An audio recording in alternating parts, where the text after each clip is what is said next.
welcome to another edition of My Darkest Hour. And thank you for joining us tonight. And if you're not with us tonight, thank you for tuning in with us over the weekend to follow because it's one of those things. We check the ratings a lot, and there's a lot of you out there.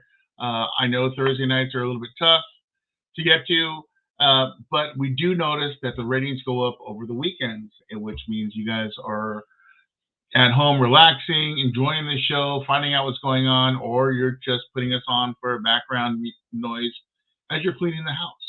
And either way, we do appreciate that. I am Stefan Brigati. It's glad to be here with you guys tonight. Great show. For the past few weeks, we've been talking about this event that I'm doing here in California, the Pacific Coast Paraton. I've had a lot of the speakers joining us, whether it's here or whether it's on a couple of the other shows that we've done, talking about their events. And moments like this is when I like to just kind of put a spotlight on some of the people who are joining us and finding a little bit more about what they do and what they bring to the paranormal field. And in addition to that, how they got started on it, because it's always an interesting story, whether people can relate to the same story or if it's a totally different story that no one really expects to hear. It's all good. So going with that, tonight is a very special guest, Kaedrich Olsen, who you guys know is one of the instructors along with me at the University Magickus that we do every week. And what's really exciting for me about that is he's a little bit different than a lot of the basic stuff that we see over and over again. He not only looks really cool, because he looks like a total rocker like I do, and I totally get it. But the years of experience and the things that he does is really great. He does a lot of ruins, a lot of the rune stones and the practices of ruins, which a lot of people don't do that much out here. But I think I see it quite a bit in some of the metaphysical places and people starting to it, but they're not really deep into it. He's very deep into it. A lot of the Norse traditions, so to speak. I was able to watch his work at Father Sebastian's event in Vegas at Babylon when we were all there. Absolutely incredible. Just the energy that he brings is so intense that it's just really good to have another person like that we talk to and communicate with on that level and that aspect of things. So with that being said, I'm really excited to bring him on right now. We're going to bring him out of the green room and we're going to have Kaedrich on right now. So let's go ahead and bring him on. Hey, thank you for that intro. That was really awesome. And I am super psyched to be here. This is going to be a good night tonight. I'm looking forward to this a lot. Absolutely. And you know what? Everything I just said is the absolute truth. And the people who follow me on this show, they know that. They're like, oh, he's not messing around.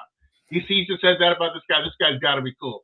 So with that being said, if you'll see right here, I'm going to put up this little banner, right? And everybody needs to go to his website and check out all the things that he's got going on, because there's a lot. And there's a lot of things that you guys aren't even thinking about that I think you're going to enjoy. You're really going to get into. And don't forget to sign up for his classes at the university, okay? So just thought I'd throw that out there too. Awesome. Thank you for that. Yeah, I've got lots of classes, courses that I put up on my website and some training and stuff we can do one-on-one. But hey, we'll get into that later. Yeah, we'll talk about that. So one of the things I like to ask of all the guests that come on the show is the very beginning, because everything starts somewhere when we go on this journey to explore. What was the thing that got you started on your path and your journey? Wow. The thing that got me started on my path and my journey was literally being born. I kid you not. It sounds almost like a cliche, but my mom's obstetrician, when she was pregnant with me, is Dr. Robert Bradley, the inventor of the Bradley method, who had a very haunted house in the Denver area, did seances. It was a consultant on an old horror movie called The Changeling with George C. Scott. And some of the stuff in that movie is based on his life. So I was born into this. My parents took me to a spiritualist church when I was a kid. So I got this, it's a typical Protestant church, but it ended with trance mediumship on the stage. We had seances every Saturday night in the basement. I grew up in a house that was so haunted, you would set something down, turn around, it would be gone. You're watching TV back in the old days, when you had to change the channel by hand, you would be Yeah. watching TV and you'd actually see the channel change while you're watching it. Oh, wow. Footsteps going up and down the hallway. I had guides, what I call whisperers, teachers. When I was in elementary school, I was literally born into this. To me, the paranormal is a normal, natural part of our existence because I grew up with it and it was just a constant thing for me through my entire life. And that's exactly it. We talk about the stuff, your experience, it's been a part of your whole life. It's been a part of my whole life. And so many of us were finding out it's been a part of their whole life. So when are we going to stop calling it paranormal? When it's not paranormal, it is normal. Let's E just accept it and go with it. Move on. Exactly, the supernatural is completely natural, the paranormal is completely normal, and, in my years of working with people, and because 'cause I'm a paranormal trainer, I teach people how to coexist with the paranormal when I'm doing one-on-one or with classes. It's like I hear the same story over and over and over again. I grew up with it, and when I was a kid, I had this imaginary friend, which I realized wasn't imaginary. There was weird stuff going on in the house, but my parents shut it down. I went to try to talk to somebody at the church, they shut it down. I talked to the kids at school, I got laughed at, ridiculed, and shunned and shamed, so I shut it down. And it's come to my realization that, just like you said, the paranormal is completely normal. We're all doing it, it's everywhere. What's not normal is that we're getting people shut down from childhood, turning off their gifts, learning how to ignore this entire beautiful world that's all around us all the time. So you're absolutely right. It's completely normal. What's not normal is to not be a part of it. Not to accept it because I get it. A lot of people, their reality is what they can see, smell, and taste and touch. Sure, you know, but there's so much more to this incredible world that they're not allowing themselves to accept and be a part of. When they open themselves up to this, the world starts getting bigger. It's a bigger, grand scale. Things start changing. Death doesn't mean really anything. It's there's no ending point. It just exists and goes on and just transfers this huge, massive, beautiful thing that is so intense that our tiny little human brains can't really process it all. So we try to accept and learn as much as we can to deal with it. But I think it's sad because so many people are born with these gifts, and like you said, they grow up and they're just pushed down and squashing these feelings, these emotions down, and just going into their crazy 9 to 5 world and paying taxes and living for the moment, and that's it. I think it's sad they don't get to take advantage of everything they were given. Absolutely. Because it is an amazing, immensely beautiful world that's out there. And wouldn't it be cool? This is one of the things to think about. Wouldn't it be cool if you're trying to get a leg up in your world? You're trying to get, where's the path? Where do I go forward? How do I get insight to what I need to deal with for this challenge that's going in front of me? How do I get like a step ahead of my competition? What do I do? How do I help out my friends and my loved ones more? What can I do with this? But when you're trapped, like you said, like what you can see, what you hear, what you taste, when you're just trapped here in the physical, you don't get that extra insight. But when you can tune in, when you can be a part of that and you have that awareness and you have the whispers, the guides, teachers there with you, it's just like, oh, that's what all that is now. That's cool. I can do this now. And it's like, oh, my brother's having this issue, my sister's having this issue, my grandma's having this issue. Oh, really? I hear you. I mean, I can do this and I can help them with that. Let's go do that. So it's amazing when we just tune in, just how much our lives change. And I've seen people's lives change when they open their abilities, they connect to it, and they're suddenly there in their capacity in their day to day world at a new level of existence because they're now open and aware and they can do more with it. It's amazing and beautiful. Absolutely. And like I said, it's a whole world out there of this, and people need to accept it because it'll expand their world. Their world is not that simple and that small. I mean, it's full of magic and wonder all around us. Just even you can really sense it even when you go out in nature, deeper into the woods, or uh, up in the mountains or near the ocean. You can just feel the intensity of the magic and the energy that's in the air surrounding you. It's people need to learn how to utilize that and embrace that, expand their horizons. It's not so cut and dry in this physical world. There's a big expansion going on. You got to live through it and experience it all. And I think that's important for people to grow spiritually. They need to accept that instead of looking so with their blinders on 9 to 5. That world's just going to kill them fast. And I think everyone should live the best they can with what they have. Heck yeah, absolutely. Especially since it's a natural part of who you are. Yes, that's what I do. That's huge. So growing up, everyone has their experiences. I had my experiences. I never thought it was weird to see Indians coming out of the basement and going upstairs in my sister's room. It was just one of those things. But what about you as growing up? Was your parents on board with a lot of what you're experiencing and what you're going through? Yeah, actually, my parents were really cool about it. I hear all these stories from my clients and the people I work with about how their parents shut it down, but my parents, there was like this basement full of books, anything that you wanted to read, any sort of encyclopedia to books on the occult and magic. It was all right there available to me. And my parents knew what was going on in the house. My dad would be taking a bathtub and he'd hear the boots stomping down the hallway. And he's like, yep. I'd be upstairs. Everybody would be upstairs and we hear a toilet flush downstairs. You know, my mom's music boxes would just all go off at the same time. This was just like such a regular occurrence. And my parents are like, okay, yeah, this is cool. And because we were going to the spiritualist church, they had a good insight and good training on what to do with it, how to deal with it. When I was in junior high, my mom started taking me to psychic development classes. And when I started to try to explore other spiritual paths, other spiritual things, I wasn't quite sure where I was. I knew Christianity didn't fit me, and that was cool. My mom flat out introduced me to the local Wiccan high priestess. And, I would regularly go to the New Age bookstores and metaphysical bookstores, get stuff to make my own incense. I've been making incense since I was a kid. I Right. got candles, anything I wanted. And now my parents are totally on board, totally cool with it. See, you're one of the lucky ones. I'm fortunate to have that too. My mother was all into the whole spiritual era and had all the all the Wiccan books I had.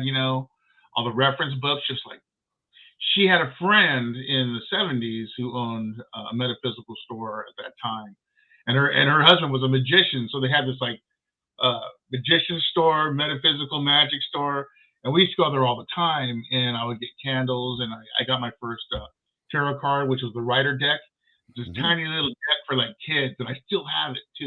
You Nice. know, yeah. So I was able to really get into that, and she helped me talk about things and experience things, and I would tell her what things I was going through, and she would do the research on it. Goes, oh, that's interesting. One of the things that I grew up with, as an example, is when a spirit was trying to make contact with me or coming into my proximity, I would get this real intense pressure like on my head, and when they'd be around me, it would almost feel like a kind of like a helmet, like a radar helmet. It was the weirdest thing, and I could tell where the energy of the ghost is. And I'm like, oh, right here, and then uh, certain things would happen. My mom would research and goes, oh, that means that this spirit's trying to make contact with you directly. They're trying to tell you this or that, and it was just growing up at the beginning of, oh, okay, these people are trying to tell me things for some reason or express something to me. Help me with that. And like you said, you went to that development school in California. There's a place called HMI, which was like a hypno meditation type institute in the '70s. As a small child, they brought me there for testing and hypnosis stuff. So I learned a lot about energy expansion, stuff like that, and how it all kind of connects together. It's pretty wild, when you think about it. But then it's part of nature. It's all going on. But when you think about the mathematics of it, it kind of overwhelms you. Like, wow, there's just so much more than I ever expected. So that's awesome that you have that ability to share your talents and your gifts with your parents, and they help you understand that. So Yep. that's It's kind of funny though, through it all, is my sister is 7 years older than I am. She refused to go to any of those classes. She refused to go to that church. She, for some reason, and this has always fascinated me to this day, has always been scared of the paranormal, wanted absolutely nothing to do with it. Even though we grew up in that same house together, we experienced the same stuff where I would be like, wow, that was cool. Do it again. She would be, running out of the room, going, getting away from it. And even to this day, we grew up with it. She knows it's real. She knows it's there, but she sees me with a Ouija board or whatever. She's like, that's going to be a problem for you. And I'm like, no, it's not. It's just a piece of wood with some paint. Why is it a problem? It's So, intention. Doesn't she understand that? I mean, come on. yeah, it fascinates me how we could have almost the same upbringing, but because she refused to go to the classes of the church, but totally different paths, totally different views on the thing. And there's nothing I can say to her to convince her otherwise. So I just have to wish her well on that and say, hey, we'll meet on other territory and other places, but she wants nothing to do with it. Well, maybe Hollywood got to her. Maybe she just has that sense of fear, and then the stuff you see in Hollywood is just so over the top that everybody's just freaks out going, "It's a Ouija board. I saw that in a movie once, and everybody died. You're gonna call these are made by demons in a warehouse somewhere. And this is gonna happen to that." It's like, no, this is a board with words on it. I get it. You can manifest energy into it because it's a piece of wood, but it's all about intention. I'm not trying to open a doorway to contact a demon. I want to just do this with my guides and blah blah blah. Because people always seem to forget that we're not on this journey alone here on the dirt ball down here. We all have our spirit guides with us. There's beings of love around us that are always saying, "Hey, be careful of this, but make sure you do this because this will really help you." That kind of stuff. And people just shut themselves down from that because they're afraid of what they don't understand. Exactly. And I think you're right. I think Hollywood absolutely got to her because part of my story of how I got into this and part of my development was at 7 years old. I spent the only night I ever spent at my grandmother's house. And this is what back in the day when she had HBO through a satellite dish. And The Exorcist had just come out on HBO. My Nice. sister, she was 14 years old. I was 7 years old. She really wanted to see it. My grandma's like, okay, how bad can it be? Well, for a 7-year-old, I'm sitting there going, oh. She said I was a zombie for 3 days while my parents were having a vacation away.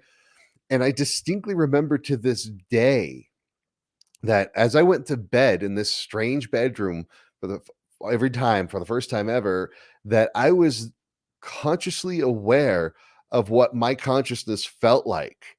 I was consciously aware of what it felt like to go to sleep, and I would make myself go to sleep in stages. So it built like this layer. I built the skill set in me about being aware of my consciousness, about what it felt like to communicate with other spirits, and what it felt like to go through these various states of consciousness into sleep, which became very indispensable going forward into the future. Because, like you said, when you're communicating with spirit, it feels like that helmet, that bubble around you. For me, it's kind of like this weird tingling, almost goosebump vibe that I get. So it's like I'm feeling lighter. I'm feeling like this upward work, and I can feel different part of my brain activated, whether it's my imagination or if it's a spirit communicating to me. And that came from that critical moment of The Exorcist, where my sister must have just shut it down completely. I internalized it and I said, okay, how do I work with this and how do I make this happen?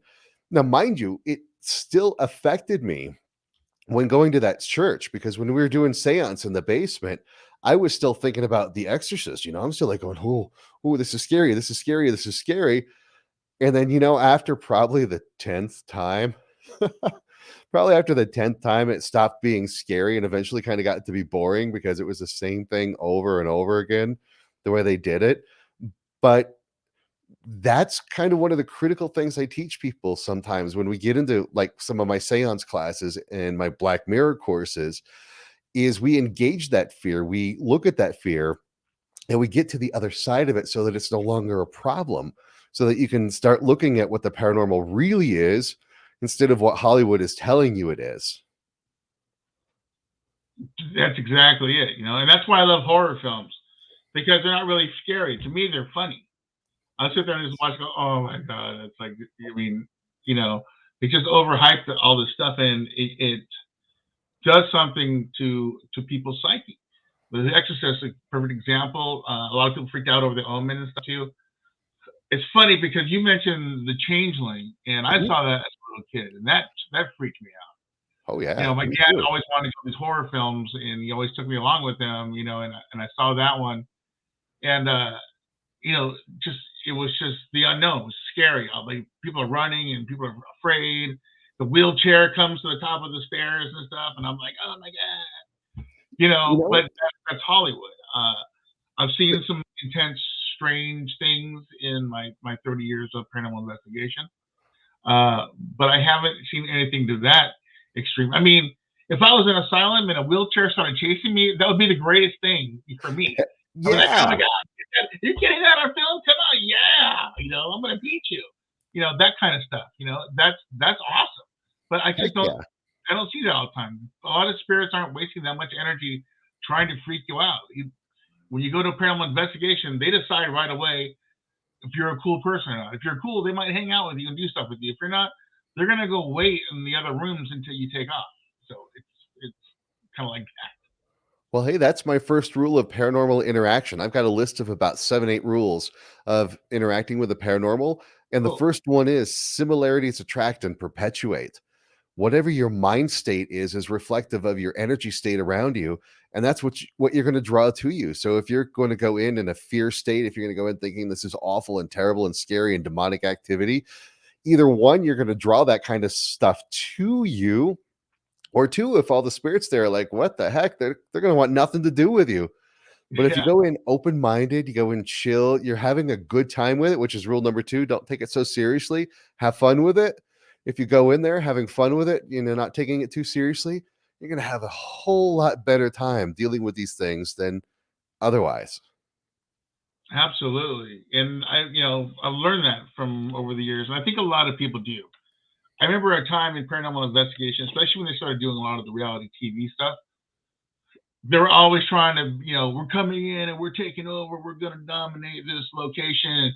You spirits better listen to us. We heard you're not a very good guy. I'm challenging you. You better come out here right now. I mean, you really think the spirit's going to be like, oh yeah, let me just come out there and we're gonna throw down right now? No, they're going to take off. It's not going to work like that. And then when you should try to show them some respect, you always let them know, I'm not here to do anything. We're not going to hurt you. I just want to spend some time with you. Maybe if you want to tell us your story, we can, memorialize you. We can tell your story, and people will come and visit you, and blah blah blah. One of the greatest things that I think I've noticed lately is I have that theater that you're going to come in a couple of weeks and check out. Mhm. I've investigated there for years, doing different things, and one of the best times I had, I just decided, I'm always doing this stuff, filming and recording all these investigations at the theater.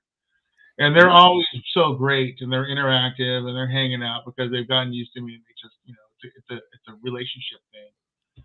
I decided to say, hey, you guys have been so great that next week I'm going to come in here and we're going to do something just for you guys. We're going to have a music party right here in the theater for you in your honor. And the theater goes back, it's almost 100 years old. So we set up a bunch of equipment. We got our cameras out and the SLS cameras and everything. And I started playing music from each era, every decade. I started with the like late 20s music, 30s, flapper style stuff, um, all the way up. But when I got to the 40s wartime music, like the Andrews Sisters and all that big boogie woogie stuff. Oh my God. Dude, we got so much stuff going on. There was lights, like we had all the K2s and all the meters going, like on the stage, just random spots, and there were things just blinking. And we're looking at the SLS cameras, and we can see stick figures, like leaning against the fence right in front of it, or the gate, snapping their fingers and tapping their feet. It Nice. was just like bingo.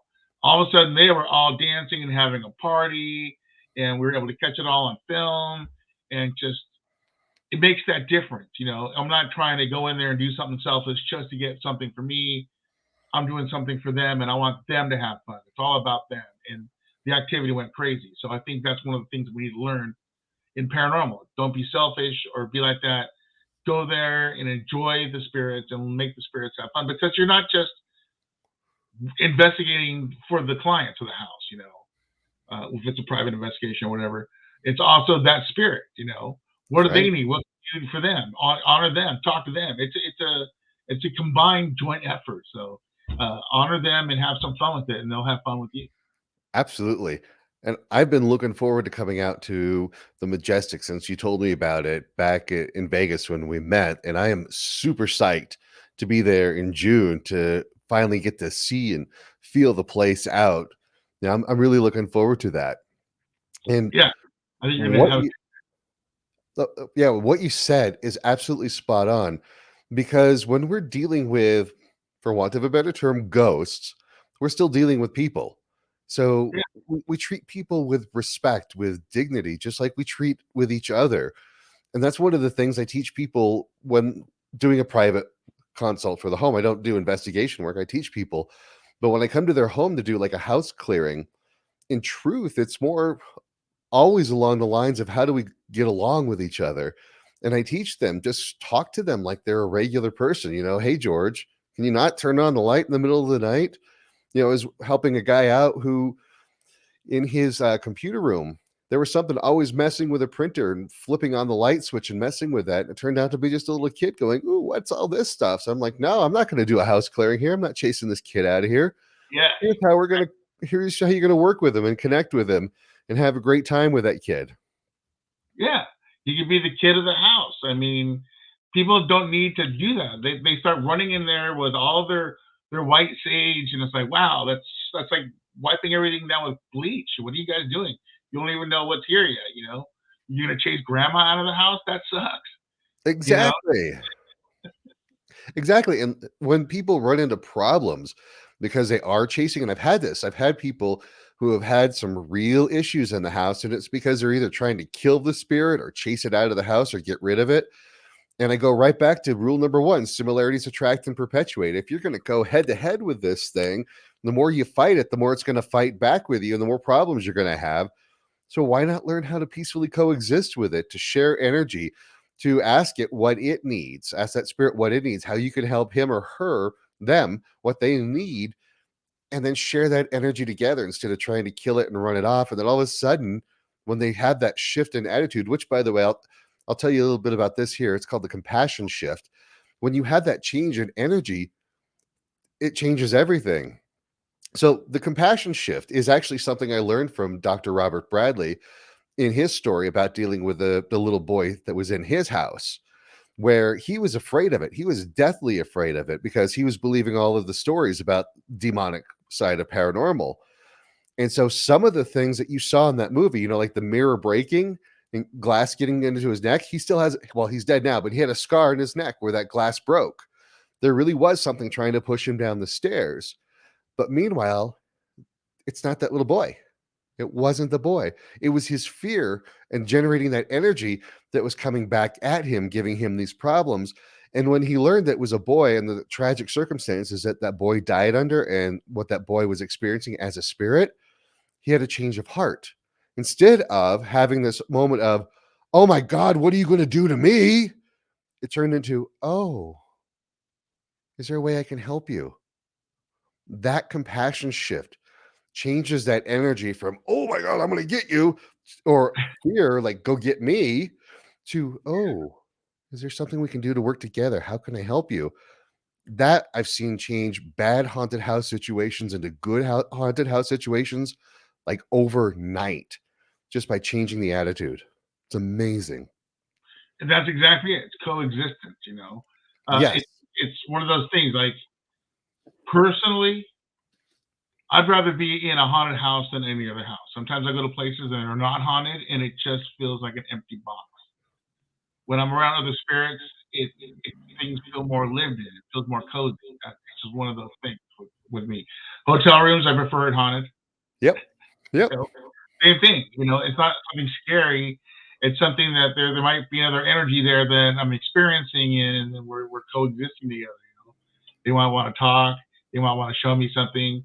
There's so many possibilities, and it's just working together and existing in this plane as energy forms coexisting together. It's just a better world. Absolutely. You'd love this place. When I first moved into this office a couple years ago, this isn't my home, by the way. This is actually office where I see clients. Cool. That when I started doing the first seances here, I was having practical full body apparitions. It was blowing my mind just how visible the energy was in this place, just how strong it was. And it's mellowed out since then, but it's still like a really amazing place to work.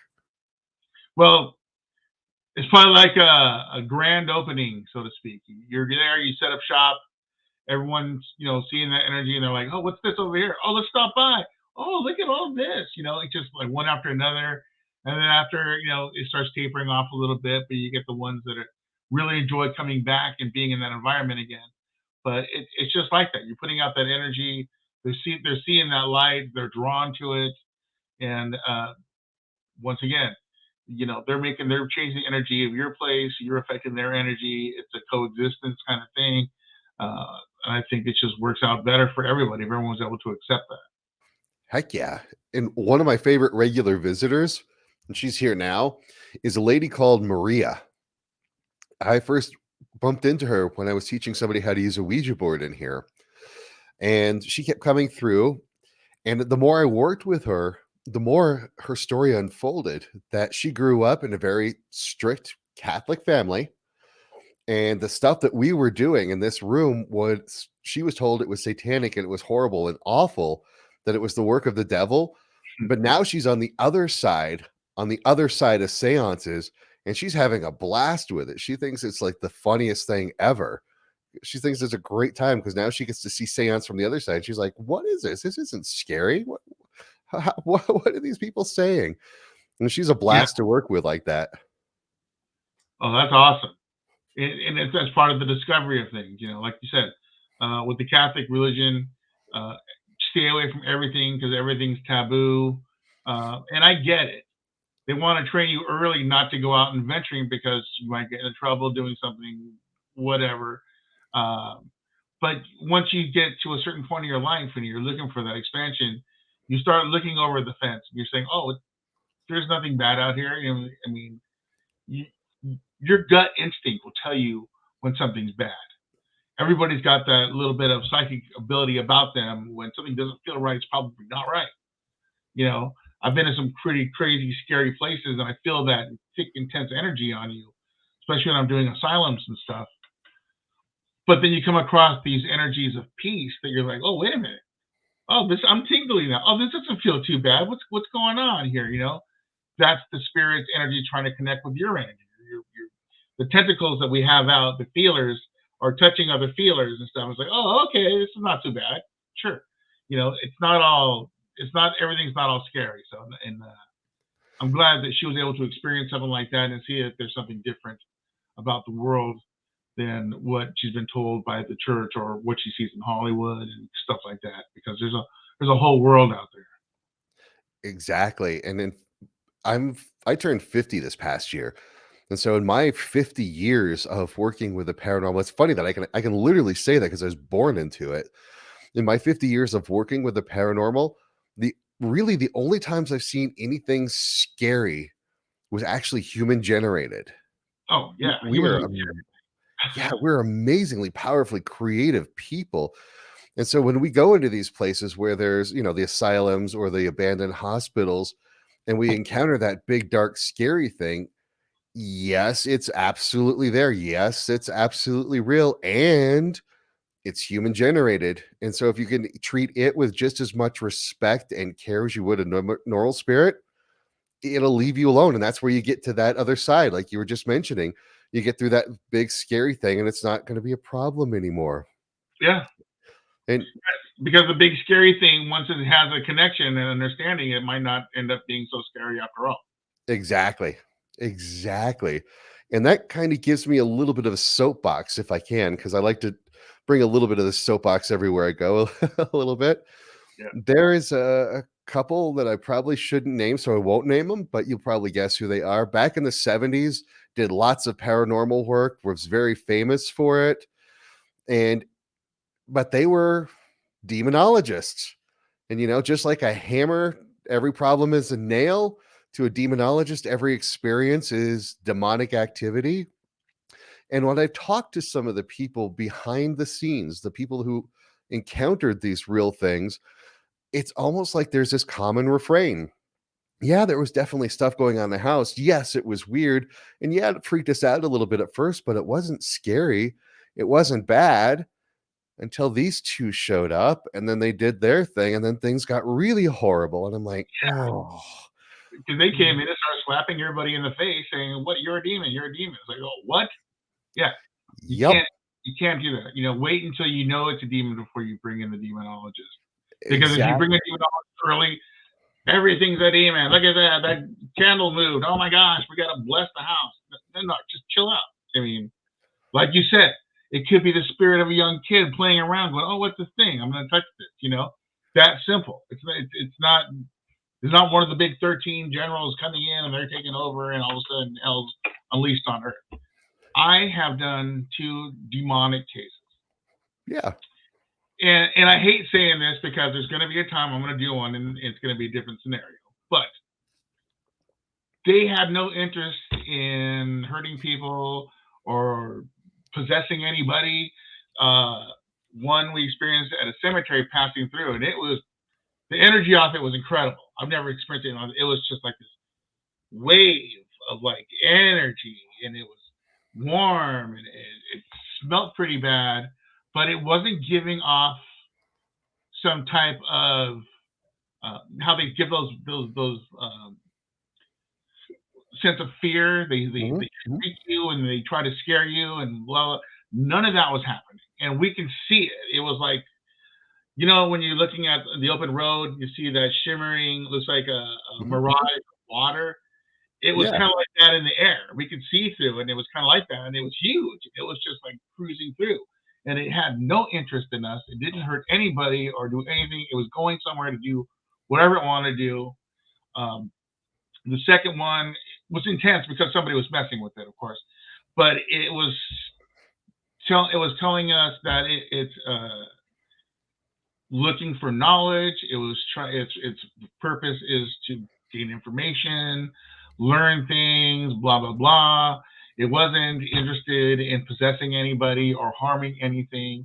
And this was during the Harvest Festival, where Halloween was out. We were doing the dinners and we were doing our spiritual gatherings, and it was during that time. And it just wasn't aggressive. It just didn't care, like how in the movies you portray everything to be so bad, and there's scratches and it's trying to grab your soul. It wasn't anything like that. It had its purpose, just like we have our purpose, and it was wanted to go on and do its thing. It's like, okay. Yep. And that's a balance of life. I've also encountered an angel, which was one of the most craziest, intense things that ever happened to me, because the energy it showed us was like being like an attractor beam of peace. It was the weirdest thing. At 4:00 in the morning, me and 2 other people were talking, and we were like in this zone. It was I guess it was kind of violet color, like purple. Makes sense. And all we can smell was fresh cut, like gardenias. If you ever go into a funeral home and they have the fresh cut flowers, that super sweet smell, it's 4:00 in the morning and we're on a sidewalk outside the theater, and there's this purple light on us, this beam, and we're just caught up in this smell and this sense of peace. And we're just like, what's going on? What is this? I don't know, but I don't want it to go away.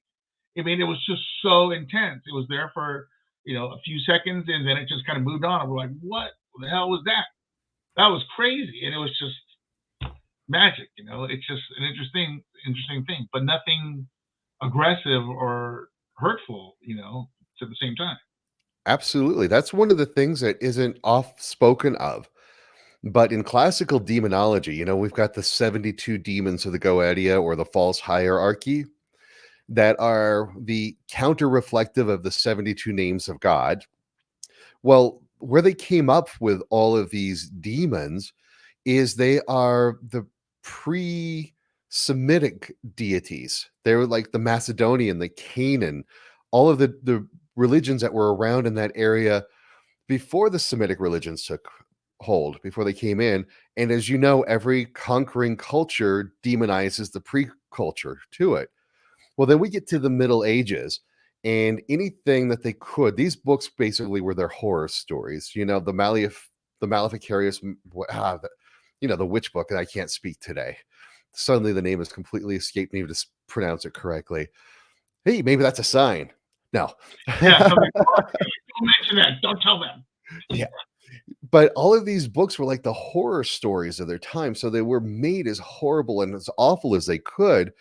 And so they further demonized these deities of these ancient religion, these ancient cultures. And quite honestly, if you've got this being that is a deity that was revered as a deity, it's going to be powerful, it's going to be wise. And like you said, looking for knowledge, looking to teach, looking to understand, looking to grow. That's what a lot of these demons are listed as in the Goetia. You can call upon this one for science, you can call upon this one for mathematics, you can call upon this one for astronomy. It's like, wait, what? I thought these were supposed to be horrible and awful and destructive, not, good for my homework. So, but when you come across these things that are thousands of years old, powerful, and have that much knowledge, they've got better things to do than throw around things in somebody's house or get inside the body of a little kid and flop around and cuss and puke and make somebody's life a living hell. That's not what's going on in those cases. Those entities are like, we've got better things to do with our time. We're not messing with you. Yeah, these are way more advanced, intelligent beings, and they'd be like, "Oh, I'm not going to do that. That's rude. I mean, I'm not going to do that. Why would they do that? It doesn't sound exciting at all. Just to strike back at God or something. I mean, I don't think that's what their plan is. It doesn't make any sense. But Hollywood loves it. So exactly, and I think that's the number one thing we have to keep in mind when dealing with the paranormal is Hollywood and the TV shows seem to always get it wrong. I even hate to say it, but a lot of the paranormal investigation shows, I watch these things and I just, that's what kind of got me into teaching the way I teach now, by the way, is I was talking to Patty about it, telling her how much I cringe at some of these shows sometimes. And she was like, well, your direct experience and what you're knowing, you should be teaching people. I was working with the folks in New Orleans, the Nope team, New Orleans Paranormal Experience, working with those guys out there and the issues that we're facing. And I'm like, oh, sure, here's what you do with this, and here's what you do with that, and here's how you take care of that. And they're like, huh? What do you mean? And I'm like, what do you mean? So it's kind of what got me into really training people to coexist with the paranormal, because it helped me realize I had a lifetime of this experience. This is natural, normal for me. So I thought everyone else could understand it. And I'm like, nope. So I'm here trying to teach and fill those gaps of what you see in the movies telling you how it works versus how it really works and what you can do to connect with it. So now I see a lot of my clients that thought, here's Hollywood and here's how it works, and they hear their experiences and they're like, they're not even the same. Spirits don't even work that way. And now they can watch those horror movies now, just like you and I do, and we laugh our way through it. Or I roll my eyes and go like, oh my God, Yeah. So I do it all the time.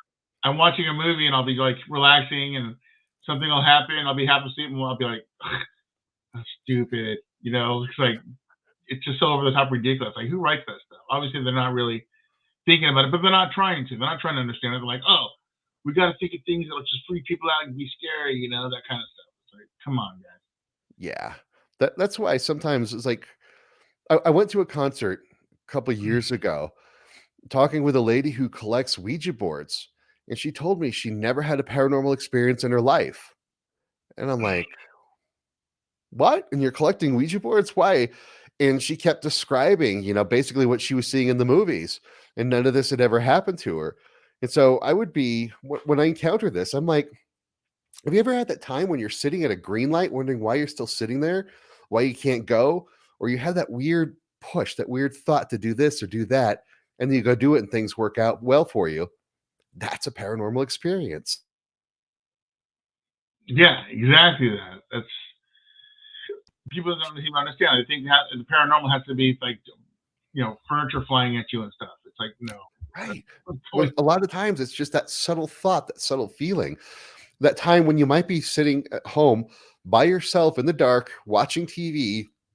Now you're thinking about grandma, and you have that wonderful warm feeling that you used to feel whenever you hang out with grandma. yeah, And you're like, wow, that was a really wonderful experience. I remember that time when we were baking cookies together. Well, that is a paranormal experience. That is not just your memory popping up. That is grandma going, hey, remember that time we did this? yeah, That's what a paranormal experience is really like, not a book flying off the shelf and the voice going, get out. yeah. I was like, really? Subtle, and they're calm and they're gentle. And they're so subtle that we're so used to our five senses being like in our face that we tend to miss this subtle communication as a paranormal experience when that's really what it was. Yeah, grandma's passing by checking in on you. She's doing a house call. What's going on? My mom does that all the time. You That's know, awesome. especially in my house where I'm at right now. I've got about 8 spirits in here. You know, and a lot of them are my wife's family, and some of them are my family. So it's almost like we have house guests like all year round. I'm in the office, right? This is my office. I've got all my guitars and my music awards and stuff. Um, but all the time there's banging on the closet door, like serious, like banging. And it's my sister-in-law who I've never met, Renee, and her boyfriend, fiance, who passed away. And I know it's them because we were able to set up cameras, and I saw her coming through the door. I've seen her shadow on the wall with her hair and stuff. I mean, it's a common thing. And then my wife's ex is hanging out here sometimes, and he's hanging out in the kitchen or down the hallway. We have all these spirits. My wife's dad shows up when sometimes when I'm in the bathroom, I could just smell this overwhelming sense of oil and diesel fuel because he was a truck driver. So he was always working on his truck, so we smell like diesel oil and stuff like that. So when he's around, I just get this whiff of it, and I'm like, oh hey, what's going on, Ted? That kind of stuff.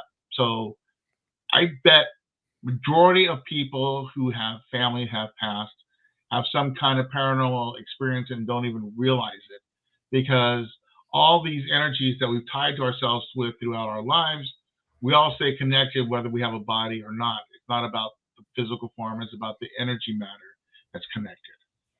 That's absolutely correct. And that's where that similarities attract and perpetuate. You're feeling them, you're connecting with them, they're there. And that moment when you have that weird memory, that weird smell, especially smell, you could remember the cigar smell or the pipe smell or the perfume, their favorite flower, or you hear the sound of it. That's what it is. That's what it's like.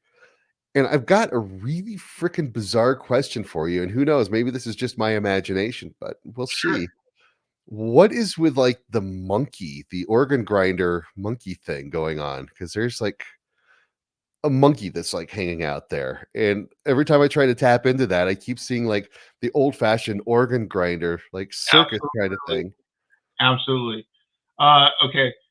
So in my garage, and it's getting cold in here. Who's coming in here right now?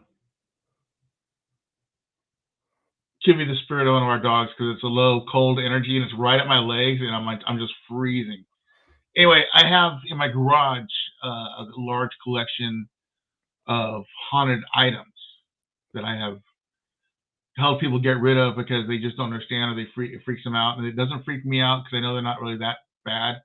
So I have this little thing in my garage that I have all set up, and I do have one of the old school monkeys that has like the little chime thing going on, and yeah, he's out there. He's probably trying to tune in to what's happening in here right now. He might be God. picking up on you, trying to stop by and say hi. You know, I've got a few of my haunted dolls in here. I have my Annabelle back there, who's super awesome. Nice. So I just like I said, I'm all about spiritual energy, and I have a collection of some haunted items that seem to be okay here. There's never been a problem, and they seem to fit in well. And family visitors, they're all kind of doing their thing.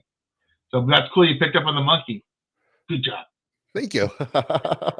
The funny is his energy is curious but mischievous at the same time. He's like he wants to play in those boxes behind you and Oh yeah. explore those Oh, boxes. I sit in here at night and I just it sounds like a cat going through stuff, and there's nobody in here, and I That's your just monkey. stop it. I'm trying to do this right now. You That's your know? monkey, man. He's totally curious and playful. Yeah. Yes. Another thing, and likes to hide, play with toys, and move stuff. Keys. Yeah. Right. Sometimes that's not a very convenient thing.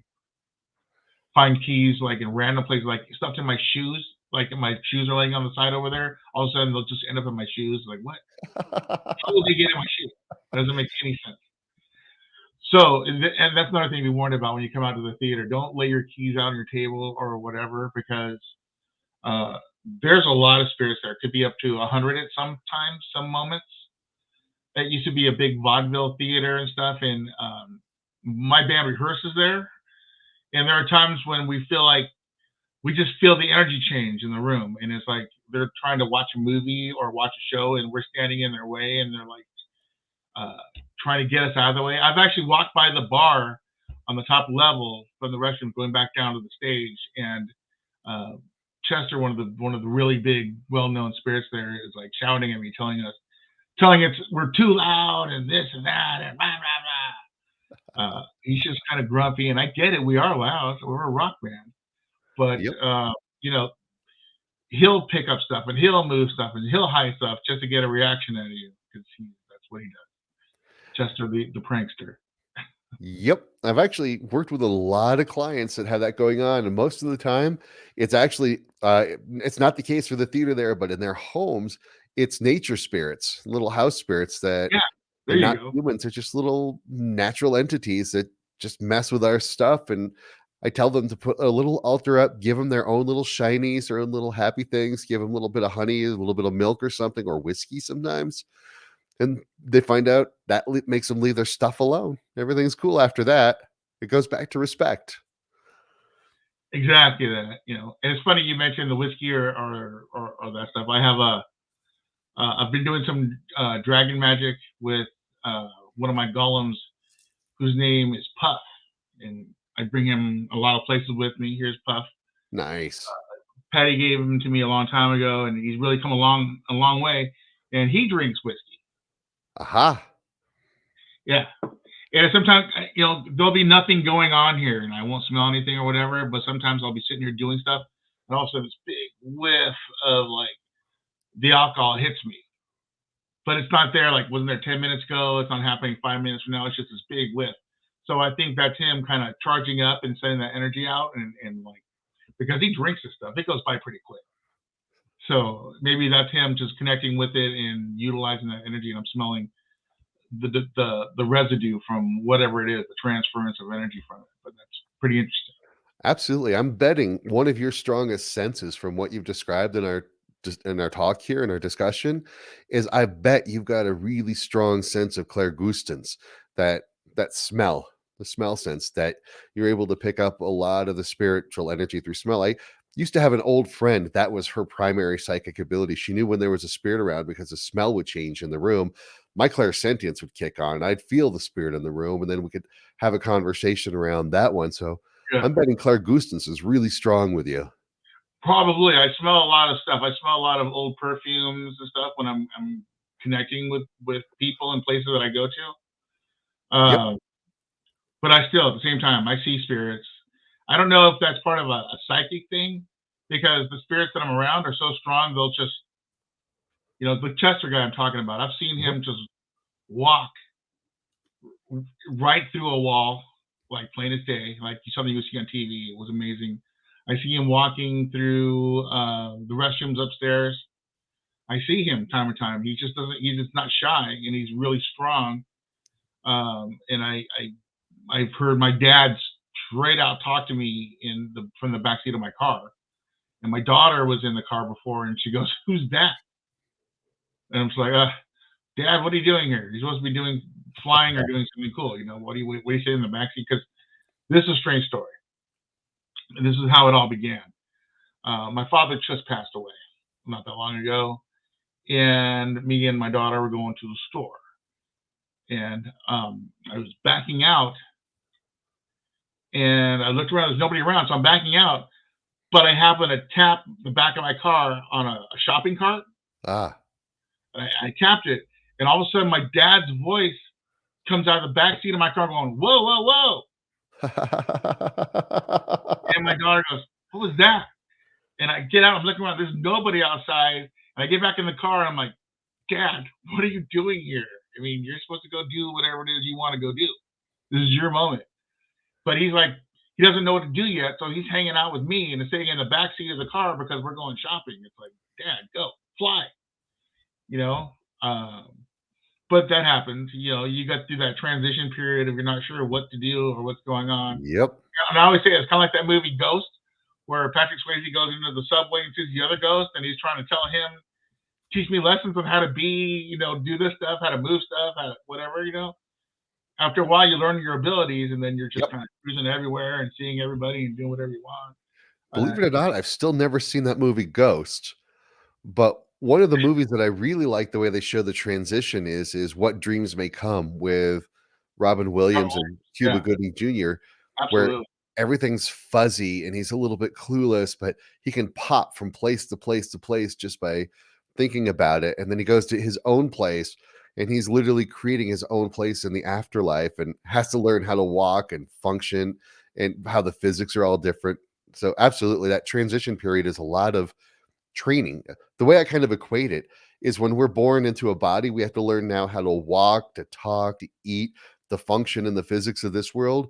When we Yeah, get rid of the body, now we have to learn to do the same thing where the physics and time are completely different in another world. So it's a there's an infancy on the other side while we transition over too. absolutely. It's kind of like that Avatar. You got to learn how to use your machine because that's pretty much what we are. Where these energy matters, we're energy forms in these machines that help us function in this strange 3D world with everything. And then when our Exactly. machine breaks down and we get out of it, we go somewhere else to go do the next level. And that's why this world is so temporary for you. It's a learning stage and how to begin doing whatever it is we do before we go on to the next one because it just keeps getting better and better down the road. Right. So, From the higher self's perspective, this world is a playground of experience. I yeah, mean, still take some of the stuff that we're doing seriously, but at the same time, what is it we gain from it? What is the lessons that we're picking up from it? When I do shadow work, we go into the dark night of the soul from the higher self perspective. Like, what's the higher self getting out of your whole life falling apart? And then what are the lessons that you're going to gain? Because when you move to the afterlife, you can't take the money, the house, the riches, all that, but you can take what you gain from the experiences, good or bad.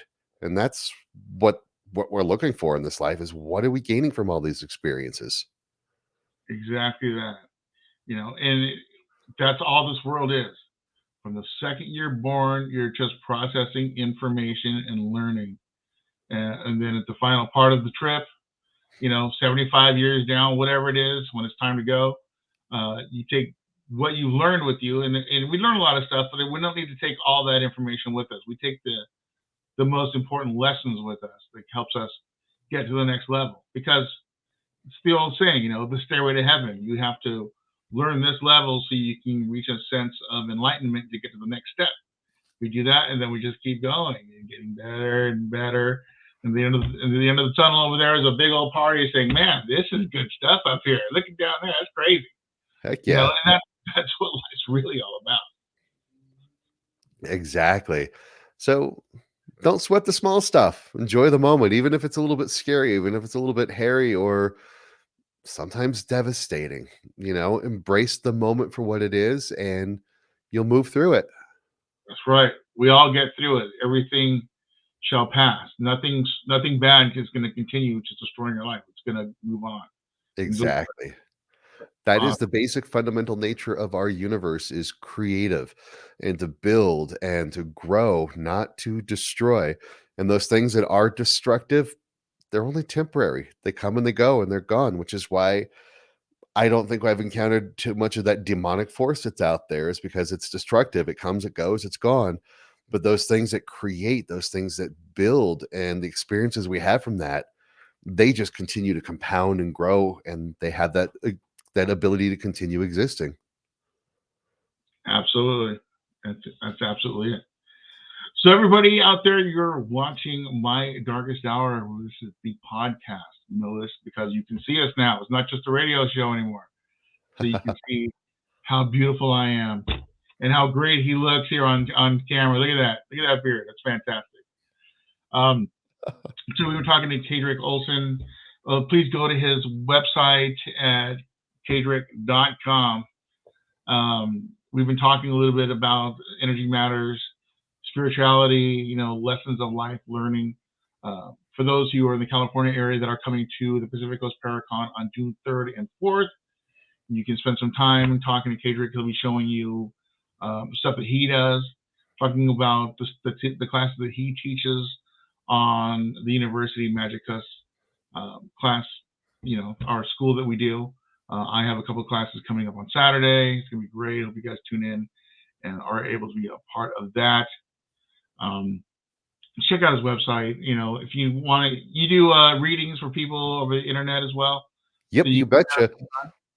I've got a couple different forms, a couple different ways we can meet. We can do spirit readings where we basically do kind of a bit of a seance, bring the guides in and whatever needs to happen. And we can do some spiritual guidance, more of like training, one-on-one connecting. But yeah, we definitely do readings, trainings, all that kind of stuff, one-on-one through Zoom with a phone. Or if you're in the Denver area, I've got a great office we can meet in. There you go. Awesome. We are coming down to the end of the show. An hour goes by really fast, unfortunately. Thanks for coming on. I've been trying to get a time to have you come on the show to talk about what you do. When you did your ceremony at Father Sebastian's Babylon, that was really awesome. I know you're opening doorways and stuff, and I was sitting not that far behind you, and I could feel the energy changing as you were doing that, which was incredible. I'm like, oh, this is great stuff, So I'm really happy that you're going to come join us out here in California and show people what that's all about, because I believe you'll leave with a pretty big following of fans that want to talk to you and set up some. Love it. I'm looking forward to it. I love reaching out to more people to teach, because that's my place in this world, is to teach people how to coexist with the paranormal and keep themselves safe with it. Absolutely. That's what we do. Yep. All right, buddy. I will talk to you soon. And anything you want to promote coming up, let me know. I would love to spend some more time talking to you. So we're going to have to set up a follow-up show in a couple of months so we can continue our talks. There's so many things we can continue talking about, because oh, heck yeah. I believe we'd have some great conversations from now on. I'm glad we connected and glad we became friends. So I'm looking forward to many adventures. Me too. I'm really looking forward to talking with you more. Can't wait to see you in June. That's going to be great. Yeah, this has been awesome. I loved it. I'd love to do this more. Definitely let's be on and do this again. But yeah, my stuff going on. Check out definitely that website, kaedrich.com. When you first get on there, you'll find a form where you can just put like your email in it, and you can take a paranormal awareness test. So you can kind of get like a hands-on experience. It's a little video that you get to teach you what your paranormal abilities are. And that will lead you to my Teachable page, where you find my online courses, where I'll teach you everything about developing your paranormal abilities, to shadow work, because I'm not a light worker, I'm a shadow worker. I work on the darker side of spirituality to help you find your light. That's a little tagline I'm playing around with. But yeah, check out my stuff. I got stuff all over YouTube, Instagram, Facebook. Don't hesitate to reach out with any questions or thoughts. I'm always happy to entertain questions and help people out, because that's my purpose in this life, is to teach this stuff. So I look forward to connecting with all of you sometime. Thank you. Awesome. All right, buddy. We'll talk to you soon. Sounds awesome. Thank you again for having me on. Enjoying this. All right. Awesome. So make sure you go to check out his website. He's going to be at the Paracon on June 3rd and 4th. We can sit down and talk about many different things. He'll be at his table. Don't be shy. That's what he's out here for. Like he said, he's here to teach. He's here to answer questions. He's doing some different stuff that I really enjoy, and I think a lot of you out there who want to follow and learn more from him, go ahead and sign up because it's great things. You know, I'm really into the ruins and some of the Nordic stuff, a lot of traditional stuff. You know, so I must have been a Viking in a different life, and I just really enjoy all of that because it sounds so familiar to me. A lot of you people ask about my dreads and my beads, and a lot of people don't realize that these are actually runes that are in my hair. I had them picked out with certain runes, and I have them woven into my dreads, which either makes me crazy or an absolute genius. So you pick. So that's going to be it for my darkest hour, you guys. I want to give a shout out to my sponsors, of course, everybody at Paraflix, University Magickus, Blog Talk Radio for hosting the audio for the radio show on liveparanormal.com. I want to thank Lizzie Wizzy's Crafty Creations for making us all those warm scarves and beanies when we're bouncing around in those asylums. And while we're bouncing around in those asylums in the dark, I want to give a shout out to P-Tech Paranormal Technologies, who makes all of my infrared blocks, all of my camera equipment, keep me from hurting myself, letting me to see through my cameras exactly what I'm walking around in the dark in. So if you guys are going to go out there and investigate, remember to investigate safe. And we will see you next time right here on My Darkest Hour. See you guys later.